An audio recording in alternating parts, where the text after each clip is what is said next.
The Ironhold's Defiance drifted through the void like a wounded beast, her hull scarred by centuries of warfare and patched with salvaged plating from a dozen different civilizations.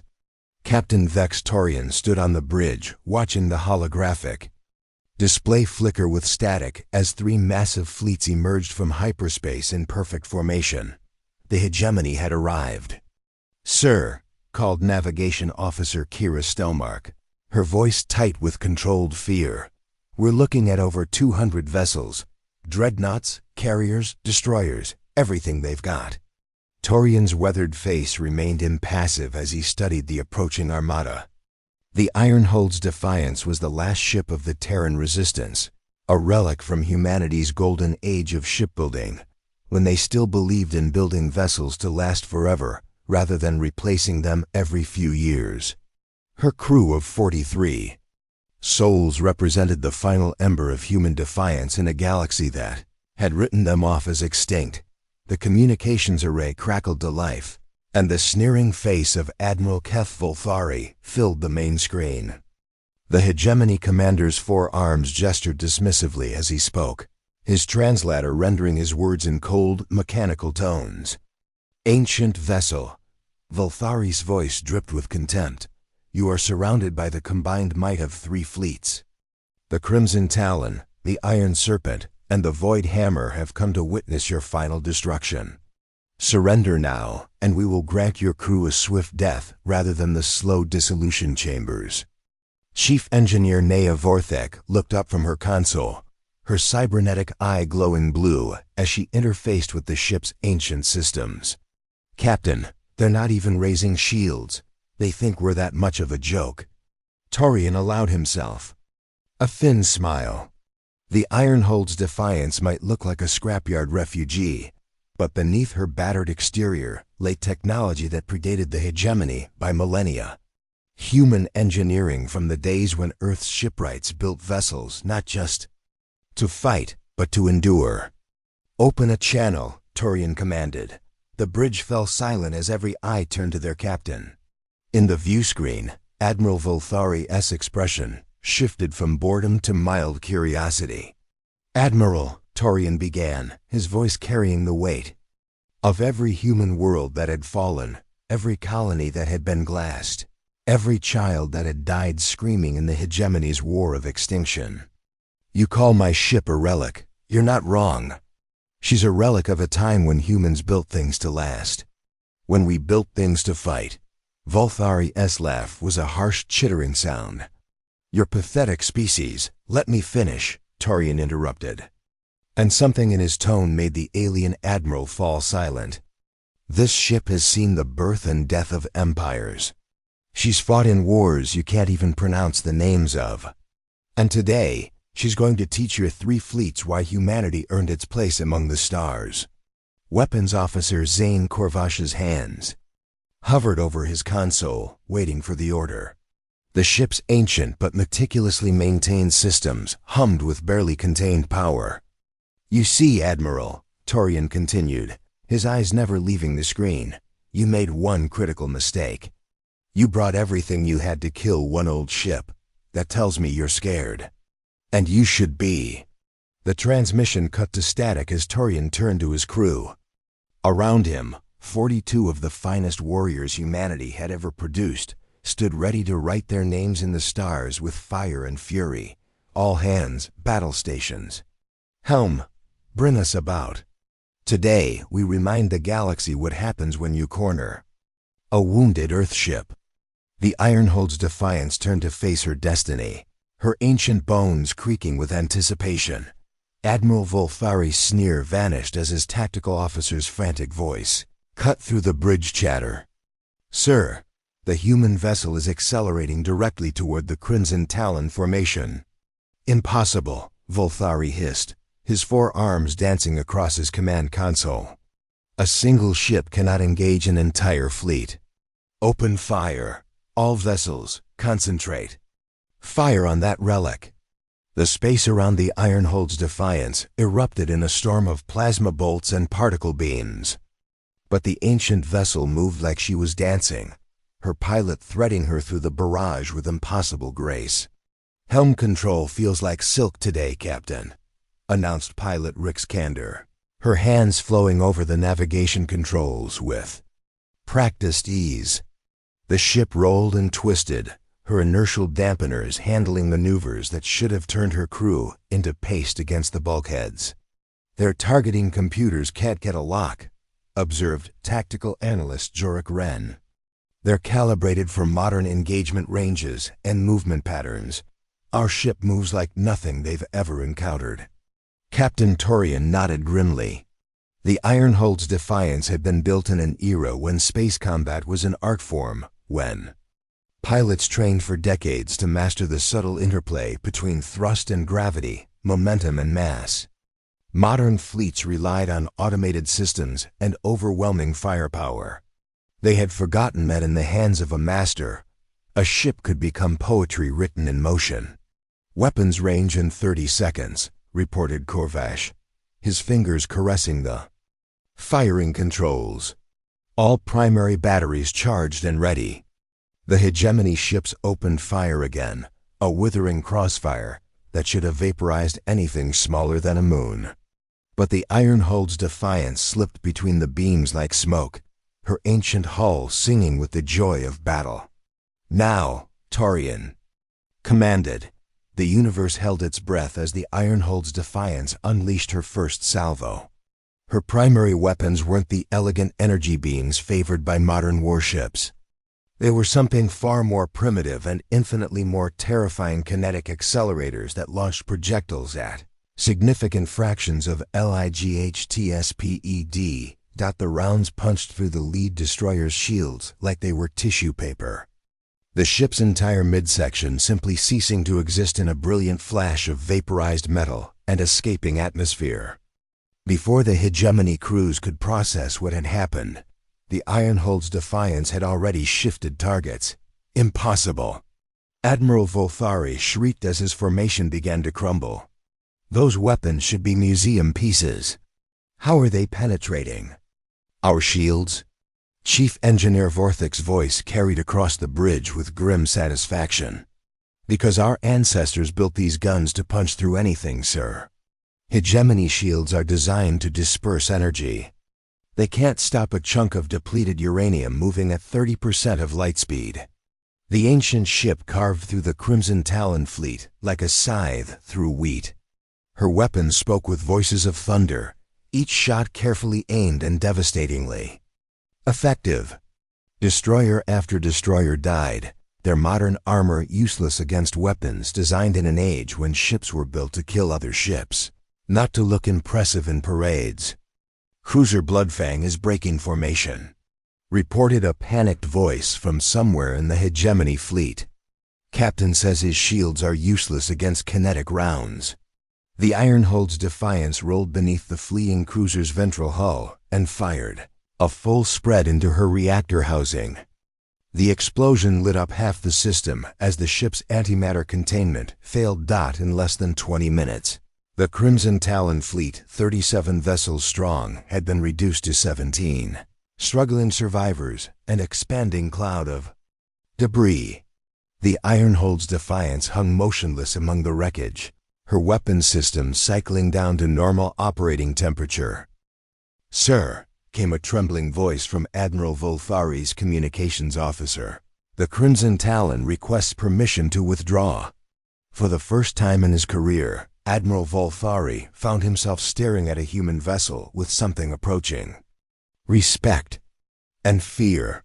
The remnants of the Crimson Talon fleet limped away into hyperspace, leaving behind a graveyard of twisted metal and the growing legend of an ancient ship that refused to die.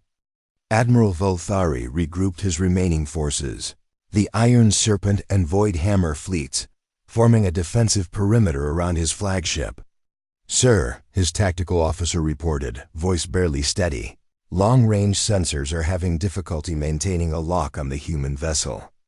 It's like she's flickering in and out of existence." Aboard the Ironhold's Defiance, Captain Torian studied the holographic display showing the two remaining enemy fleets. His ship had taken minimal damage, a few scored hull plates and one overheated power coupling that Chief Engineer Vorthek had already replaced.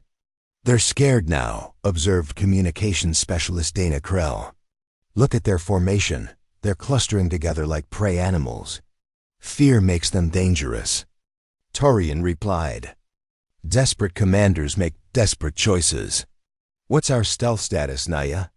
Vorthek's cybernetic eye pulsed as she interfaced with the ship's systems. "Phantom drive is operating at optimal parameters, Captain. We're cycling through 17 different stealth configurations every 30 seconds. Their sensors can't maintain a target lock." The Phantom drive was humanity's greatest achievement in stealth. Technology, a system that didn't just mask the ship's signature, but actively rewrote it, making the Ironhull's Defiance appear as everything from a piece of space debris to a navigation buoy to a small asteroid. The technology had been lost when Earth fell, existing now only in the ancient ship's quantum-encrypted databanks. "Iron Serpent fleet is moving to flank us," reported Kander from the helm. 68 vessels, including 4 dreadnoughts. Torian's eyes narrowed as he studied the enemy movement. The Iron Serpent's commander was smarter than Volthari. She was trying to box him in, force him into a straightforward engagement where numbers would tell. "Take us into the asteroid field," he ordered. Silent running. The Ironhull's Defiance vanished from every sensor in the system, her phantom drive rendering her effectively invisible as she glided between the tumbling rocks. The Iron Serpent fleet followed cautiously, their formation tightening as they entered the maze of floating stone. "This is Fleet Admiral Yiska Drex," came a new voice over the communications array. Unlike Volthari's arrogant tones, this voice carried the weight of hard-won experience. "Human vessel, I offer you terms. Surrender, and your crew will be granted warriors' deaths.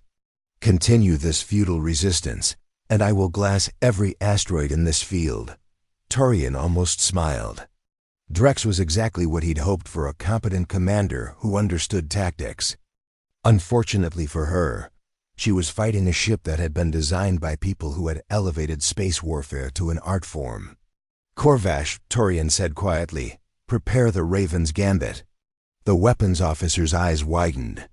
The Raven's Gambit was one of the most dangerous maneuvers in the ancient human tactical manual, a suicide run that relied on precise timing and absolute trust in your ship's capabilities.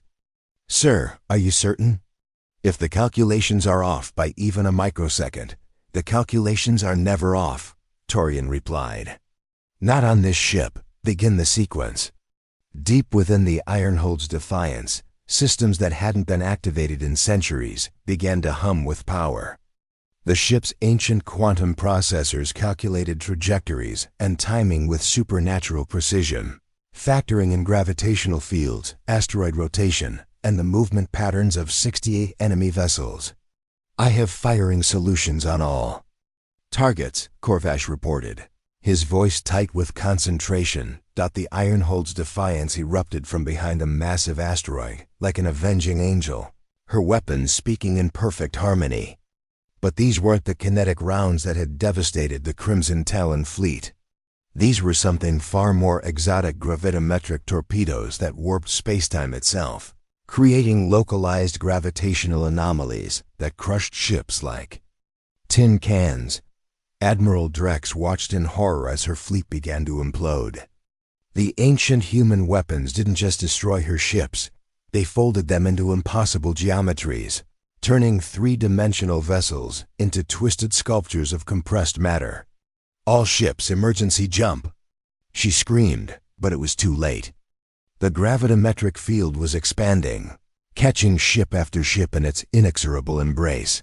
When the field finally collapsed, the Iron Serpent fleet had been reduced to 12 survivors fleeing into hyperspace, leaving behind nothing but a cluster of impossibly dense metal spheres that had once been proud warships. The Ironhull's Defiance hung silent in the asteroid field, her crew staring at the tactical display in awed silence. They had just witnessed weapons that violated several known laws of physics, Technology so advanced it seemed like magic. 2 fleets down, Torian said quietly. 1 to go. Admiral Volthari's hands trembled as he studied the tactical reports. 2 entire fleets, over 150 vessels reduced to scrap, and fleeing survivors by a single ancient ship. His remaining fleet, the Void Hammer, represented the last hope of hegemony supremacy in this sector. "Sir," his science officer reported, her voice hollow with shock, "we've analyzed the debris fields. The weapons signatures don't match anything in our databases. Some of the destroyed vessels show signs of gravitational compression beyond our current understanding of physics." Volthari's forearms clenched into fists. The humans had been declared extinct 50 years ago, their homeworld a poisoned wasteland, their colonies burned to ash. Yet here was proof that they had possessed technology that made the hegemony's most advanced weapons look like stone knives.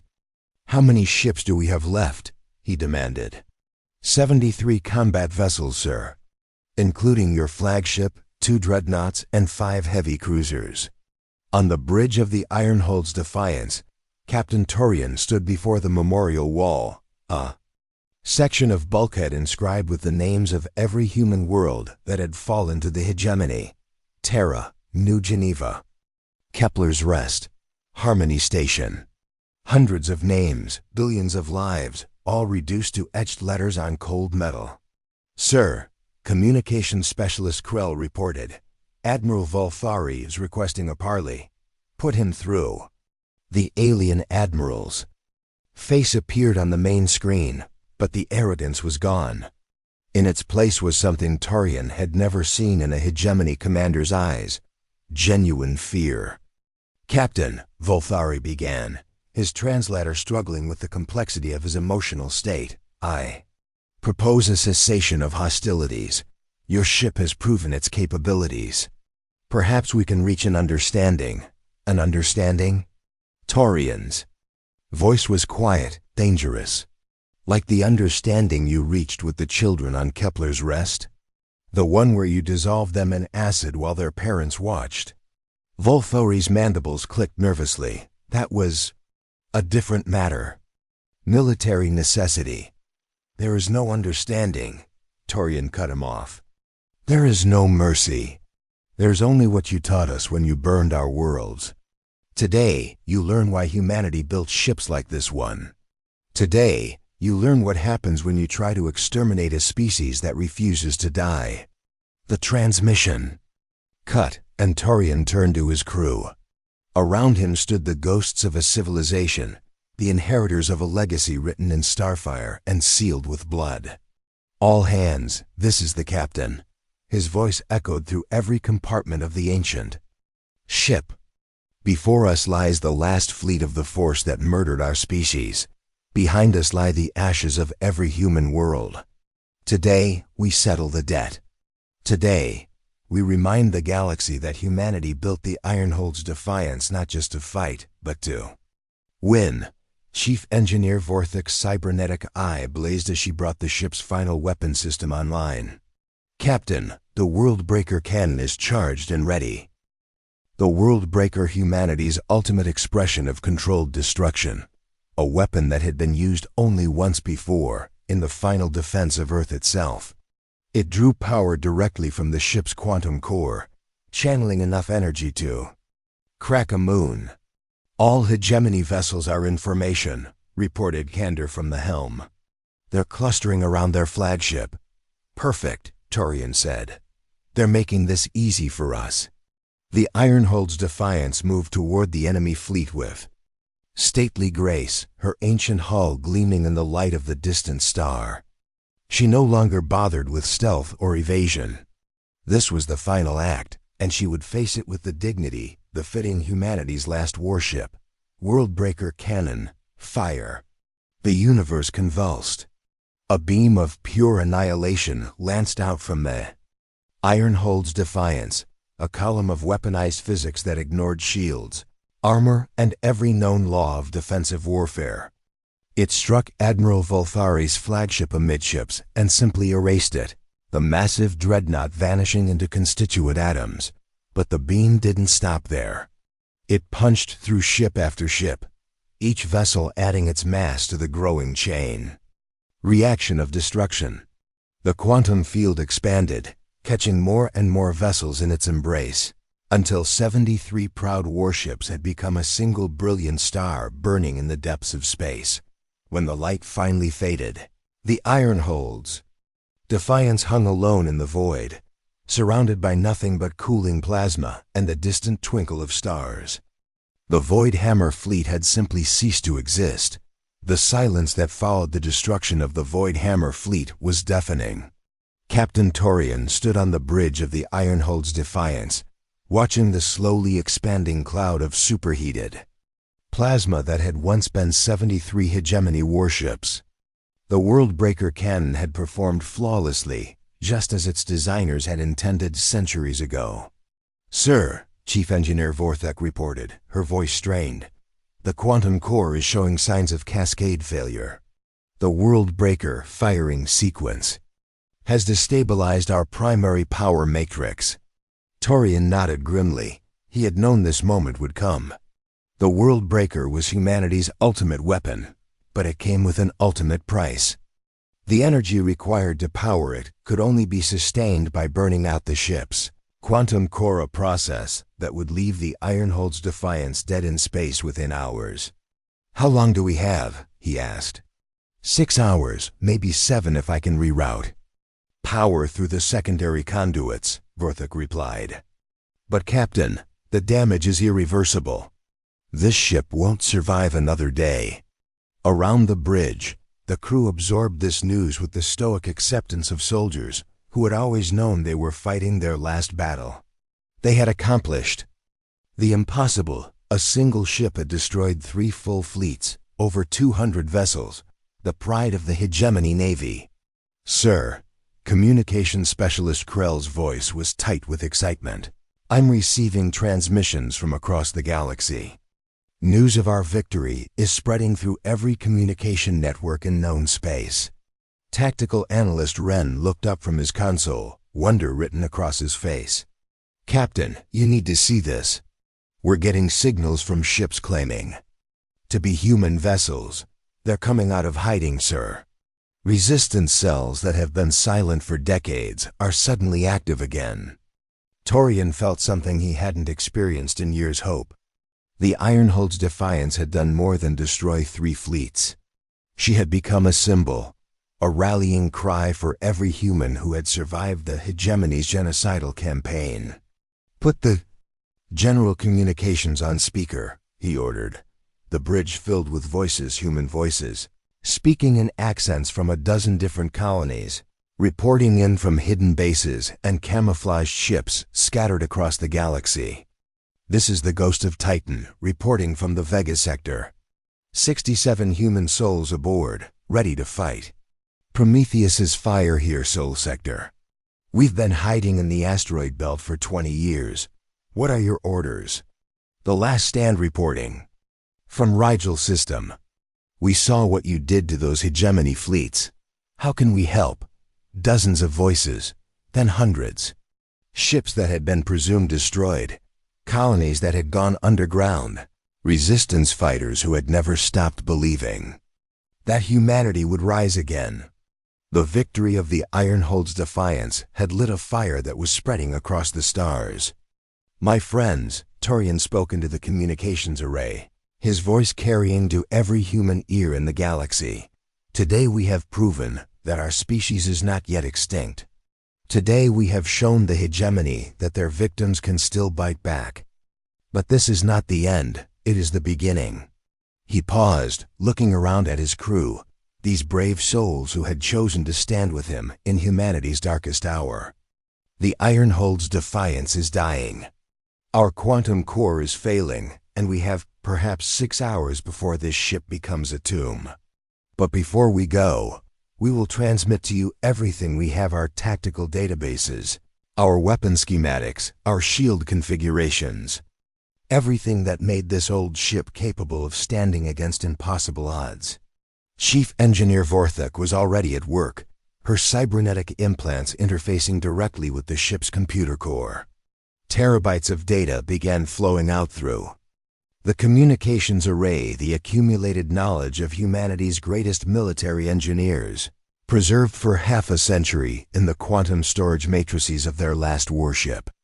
The technology that destroyed 3 fleets today is now yours, Torian continued. Use it wisely. Use it to reclaim what was taken from us. Use it to ensure that humanity never again faces extinction. Navigation Officer Stelmark spoke up from her station. Captain, I'm detecting multiple hyperspace signatures. Ships are jumping into the system. Torian tensed, expecting to see more hegemony reinforcements on the tactical display. Instead, he saw something that brought tears to his eyes. Human ships, dozens of them, appearing around the Ironhull's Defiance like guardian angels. Sir, Pilot Kander's voice was thick with emotion. They're forming an honor guard around us. The ancient ship found herself surrounded by vessels from across human space freighters converted to warships, mining platforms bristling with improvised weapons, colony ships that had been hiding in deep space for decades. They had come to witness the final hours of humanity's last great warship, to learn from her crew, and to carry her legacy forward. As the Ironhull's Defiance began her final countdown, her crew knew they had accomplished something extraordinary. They had not just won a battle, they had rekindled the flame of human civilization. The honor guard of human vessels maintained perfect formation around the dying Ironhull's Defiance, their crews listening intently as Captain Torian transmitted the final tactical briefings. Every weapon configuration, every defensive protocol, every hard-won lesson from centuries of warfare flowed through the communications arrays to eager recipients across the galaxy. The gravimetric torpedoes require a quantum resonance frequency of 4.7 terahertz, Chief Engineer Vorthek explained to the assembled fleet engineers. Without precise calibration, they'll collapse your launch tubes instead of your targets. Aboard the converted freighter New Horizon, Captain Lyra Vex, a distant cousin of Captain Torian, absorbed every detail. Her ship had been hiding in the Outer Rim for 30 years, masquerading as a cargo hauler while secretly gathering intelligence on hegemony fleet movements. Torian, she called over the communications link, what about the Phantom Drive? Can our older ships handle that kind of stealth modification? Negative, came the reply from the Ironhull's Defiance. The quantum processors required are beyond current manufacturing capabilities. But I'm transmitting the specifications for a simplified version. It won't make you invisible, but it will scramble enemy targeting systems long enough to get in close. On the bridge of the ancient warship, the crew worked with desperate efficiency. They had perhaps 3 hours before the quantum core reached critical instability. Every second counted as they uploaded humanity's military heritage to the growing Resistance fleet. Tactical Analyst Wren coordinated the transfer of strategic databases. Hegemony fleet composition patterns, standard engagement doctrines, known weak points in their shield matrices, everything we've learned about how they fight. Sir, Communications Specialist Krell reported, we're receiving reports from across the galaxy. Human cells are emerging from hiding on 17 different worlds. The Resistance is coordinating strikes on hegemony supply depots. Captain Torian allowed himself a moment of satisfaction. The Ironhull's Defiance might be dying, but her sacrifice was already bearing fruit. Across human space, ships were being armed with new weapons, crews were learning forgotten tactics, and a species that had been declared extinct was preparing to remind the galaxy why they had once been feared among the stars. Captain, Navigation Officer Stelmark's voice carried a note of urgency. We're detecting multiple hyperspace signatures at the edge of the system. Large vessels, unknown configuration. The tactical display updated to show 6 massive ships emerging from faster-than-light travel. They were unlike anything in the human databases, sleek, organic-looking vessels that seemed to flow rather than fly through space. Unknown vessels. This is Captain Torian of the Terran vessel Ironholds. Defiance, identify yourselves. The response came in perfect, unaccented human speech. Captain Torian, this is Fleet Commander Ashara of the Catherian Republic. We have come to witness the last hours of a legend. Torian frowned. The Catherians were an ancient species, older than humanity, older than the hegemony. They had remained neutral in the galactic conflicts for millennia, watching civilizations rise and fall without intervention.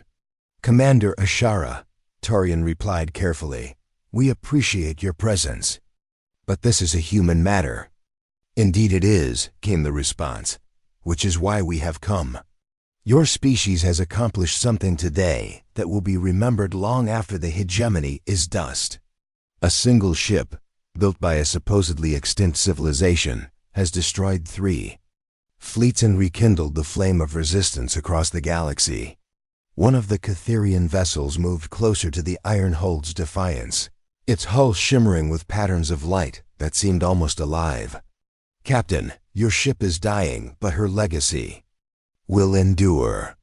We offer you this sanctuary for your crew and a place of honor in our archives for your ship's memory. The galaxy must remember what happened here today.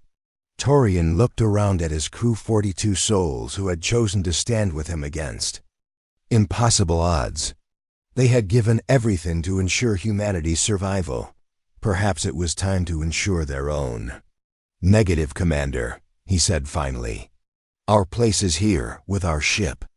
The Ironhold's Defiance was built by humans, crewed by humans, and she'd die with humans at her helm. As we expected, Commander Ashara replied, and there was something like approval in her voice. Your species' loyalty to each other has always been both your greatest strength and your most beautiful tragedy. Very well, Captain. We will bear witness to your final stand. The quantum core fluctuations were becoming more pronounced now, visible as flickering lights throughout the ship's corridors. But the Ironhold's Defiance was not done yet.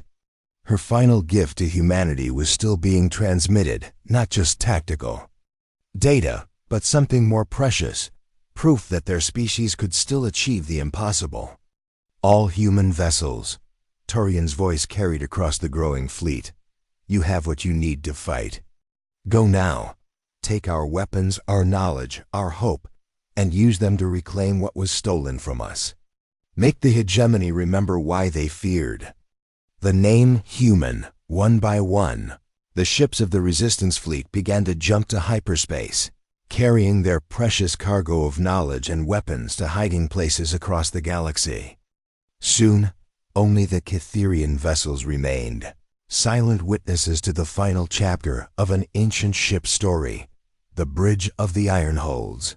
Defiance was bathed in the crimson glow of emergency lighting as her quantum core entered its final phase. Collapse. Captain Torian stood at the center of it all, his hands resting on the command console that had been his home for over 20 years. Around him, his crew maintained their posts with the unwavering discipline that had made them legends. Core containment at 15% and falling, Chief Engineer Vorthik reported, her cybernetic eye casting strange shadows in the flickering light. We have perhaps 30 minutes before cascade failure. Sir, Communications Specialist Krell's voice carried a note of wonder. We're receiving signals from across the galaxy. The human fleets are already engaging hegemony forces. They're using our weapons, our tactics. It's working, Captain. It's actually working. Torian closed his eyes and listened to the reports flowing in from distant battlefields. The Ghost of Titan had ambushed a hegemony patrol fleet in the Vega sector, destroying 5 ships before vanishing into hyperspace. The Prometheus's fire had liberated the mining colony on Kepler 442b, freeing 3,000 human slaves. Across known space, the supposedly extinct human race was rising from the ashes like some mythological phoenix. Captain, came the voice of Commander Ashara from the Catherian fleet. Our long-range sensors detect multiple hegemony response fleets converging on this system. They seek to destroy the symbol of their defeat. How many? Torian asked. 7 fleets, approximately 400 vessels. They will arrive within the hour. Pilot Candor looked up from her console. Sir, we could evacuate to the Catherian ships. The Ironhold's Defiance has given everything she has to give. Torian shook his head. No, this ship was built to fight and should die fighting. Besides, he gestured to the tactical display showing the approaching enemy fleets. We have one last lesson to teach them. The quantum core's fluctuations were becoming more violent now, reality itself seeming to bend around the ship's dying heart. But within that chaos, Weapons Officer Korvash had found something extraordinary. Sir, he reported, his voice tight with excitement, the core instability is creating massive quantum fluctuations. If we can channel them through the World Breaker cannon, we could turn this ship into a weapon, Torian finished. A final gift to our enemies. Chief Engineer Vorthic's hands flew over her controls as she began the most dangerous modification in the history of human engineering. I can route the core collapse through the main weapon array. It'll turn the Ironhold's Defiance into a quantum singularity bomb enough to take out everything within a light-minute radius. Do it, Torian ordered. If we're going out, we're taking as many of them with us as we can. The hegemony fleets arrived like a plague of locusts, their ships blotting out the stars. 7 full armadas, the largest military force ever assembled. In this sector of space, they had come to erase the symbol of human defiance once and for all. Unknown vessel, came the transmission from the lead hegemony dreadnought. You are outnumbered 400 to 1. Surrender immediately or be destroyed. Torian almost laughed. After everything they had accomplished, the hegemony still didn't understand. They still thought this was about numbers, about overwhelming force. They had never grasped that humanity's greatest weapon wasn't their technology, it was their refusal to surrender. Hegemony fleet. Torian's voice carried across space to 400 enemy ships. This is Captain Torian of the Terran vessel Ironhold's Defiance. Today you came to destroy the last ship of a supposedly extinct species. But you've made a critical error. You see, humans don't just build ships to win battles. We build them to win wars. And wars aren't won by the side with the most ships. They're won by the side that refuses to quit. The quantum core was entering its final moments now, reality, warping around the ship as fundamental forces began to break down. But the Ironhold's Defiance held together, her ancient hull singing with harmonics that shouldn't have been possible. Today, you learn what it means to face humanity's finest ship, Torian continued. Today, you learn that some flames can never be extinguished. The explosion, when it came, was visible from 3 star systems away. The Ironhold's Defiance didn't simply detonate, she became a new star, a brief but brilliant fusion of matter and energy that consumed everything within a light-minute radius. 400 hegemony ships, the pride of 7 fleets, simply ceased to exist. When the light faded, the Catherian vessels found themselves alone in space, surrounded by nothing but cooling plasma and a slowly expanding shockwave that would carry the tale of this battle to the far corners of the galaxy. Commander, one of the Catherian officers reported, we're receiving transmissions from across human space. They're calling it the Fire of Defiance, the light from the ship's final explosion is being seen on dozens of worlds.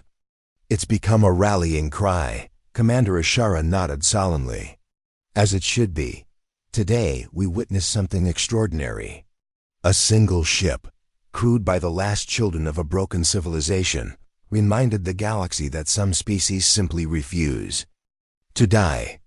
Across the stars, on hidden worlds and secret bases, in the depths of space and the hearts of the brave, humanity looked up at the sky and saw the light of the Ironhold's Defiance burning in the darkness. They saw proof that their species lived, that their heritage endured. that somewhere in the void, 43 souls had chosen to stand against impossible odds and remind the galaxy what humans were capable of when pushed to the brink.